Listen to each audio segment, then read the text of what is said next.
കുടിക്കാൻ വെള്ളത്തിനായി നെട്ടോട്ടമോടുകയാണ് തീരദേശത്തെ ജനങ്ങൾ. ആഴ്ചയിൽ 2-3 തവണയാണ് നൈനാംവളപ്പിലും കോതിയിലും വെള്ളം കിട്ടുന്നത്. പൈപ്പിലൂടെ വരുന്ന ഈ വെള്ളത്തിനായി ഉറക്കമൊഴിഞ്ഞ് കാത്തിരിക്കേണ്ട അവസ്ഥയാണ് ഇവർക്ക്. നമുക്ക് വെള്ളമില്ല, നമുക്ക് തീരെ വെള്ളമില്ല.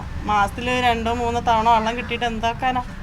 ഇത്ര ഒരു വീട്ടിൽ ഒരു 4 പാത്രം വെള്ളം കിട്ടിയാൽ എന്ത് ചെയ്യാൻ പറ്റും? ഒന്നും ചെയ്യാൻ പറ്റില്ല. ആഴ്ചകളിൽ 1-2 ദിവസം, അതും തന്നെ ടാപ്പുകളിൽ 1-2 മണിക്കൂറുകൾ മാത്രം വെള്ളം വരുന്നൊരവസ്ഥയാണ്. പ്രദേശത്തെ കിണറുകളിൽ നിന്ന് ലഭിക്കുന്നത് ഉപ്പുവെള്ളവും. ഉപ്പുവെള്ളം ഉപയോഗിച്ചിട്ടാണ് തലമുടികളൊക്കെ ഉണ്ട പോലായി കിടക്കുന്നത്. പിന്നെ എന്താ പറയുക, ഒരു കുപ്പിയിൽ വെള്ളം കിട്ടാൻ എവിടെയൊക്കെ നമ്മൾ പോകണം. പിന്നെ വെള്ളം കിട്ടാനില്ല, അതുകൊണ്ട് നമുക്ക് ഇവിടെ നിർബന്ധമായിട്ട് വെള്ളം തന്നെ കിട്ടണം.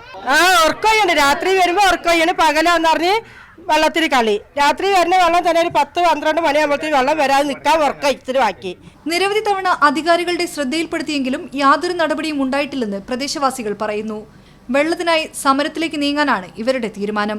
മീഡിയ 1 കോഴിക്കോട്.